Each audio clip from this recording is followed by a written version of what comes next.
If we run out, we're screwed. The making of that shocking Glass Onion scene. Warning: this story contains spoilers for Glass Onion, a Knives Out mystery. Peel back the layers of Knives Out 2's titular Glass Onion, and what do you get? More glass. At the heart of billionaire tech mogul Miles Bron's, Edward Norton, garish Greek island mansion lies a trophy room with dozens of glass statues as fragile as the ego and as transparent as the motives of their nefarious owner.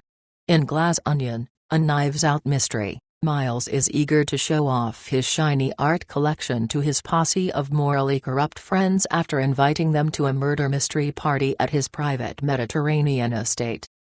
While filming the follow-up to Rian Johnson's 2019 whodunit on location in Greece, the star-studded cast had to carefully navigate a minefield of breakable, abstract figures painstakingly crafted by the film's production team.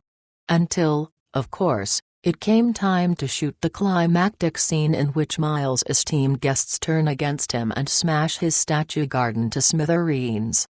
At that point, it had been several months of us filming on the set where everyone is terrified, tiptoeing around these delicate glass structures on pedestals, not wanting to knock them over, Johnson told The Times last month at the Los Angeles premiere of Glass Onion.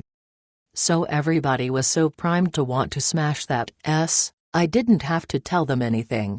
In fact, they were all kind of calling out, "I want that one, I want to smash that one." The shocking moment arrives shortly after the mystery film's denouement. To avenge the murder of her identical twin, Helen, Janelle Monáe, presents the authentic bar napkin upon which her sister, Andy, also Monáe, penned the original plan for Alpha Industries.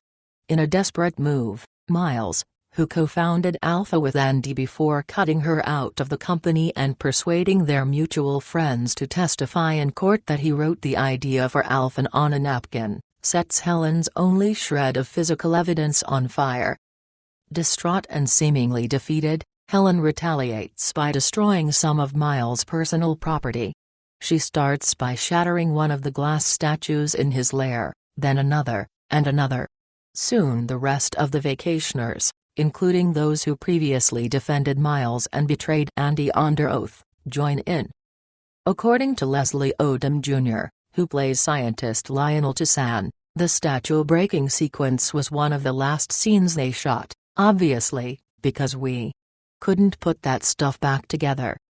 "That's a communal primal scream," he said at the Glass Onion premiere. "The cast members fed off of each other. And we were such a family by then. We really were dancing together. We really felt one another.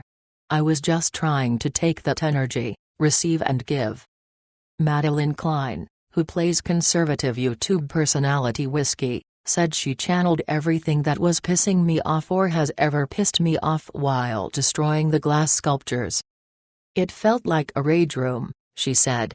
"It was kind of joyful to smash things and F.S. up. And I felt like that was really accurate to what our characters were going through and feeling, so I really leaned into that."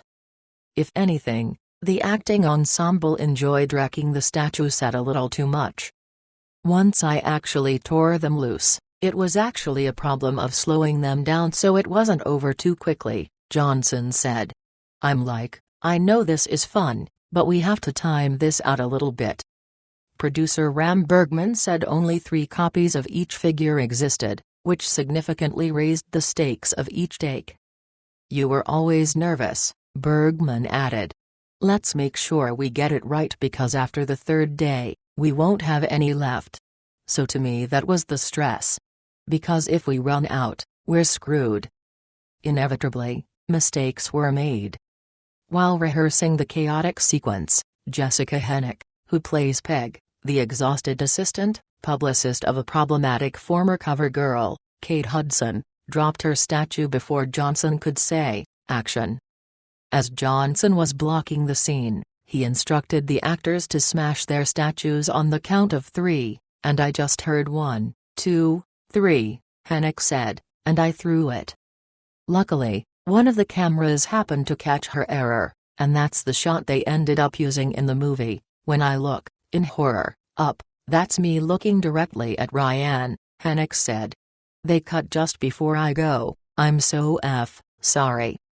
Limited statue inventory and Hennig's blunder aside, the statue-smashing shoot went relatively smoothly and served as a compelling lead-up to the Netflix film's explosive finale.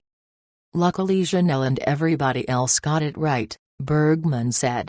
And I think we have a few statues left as well, so we did good. I had no idea what it was going to be like in the movie. But when it happened, and everybody was really good. It's a good feeling.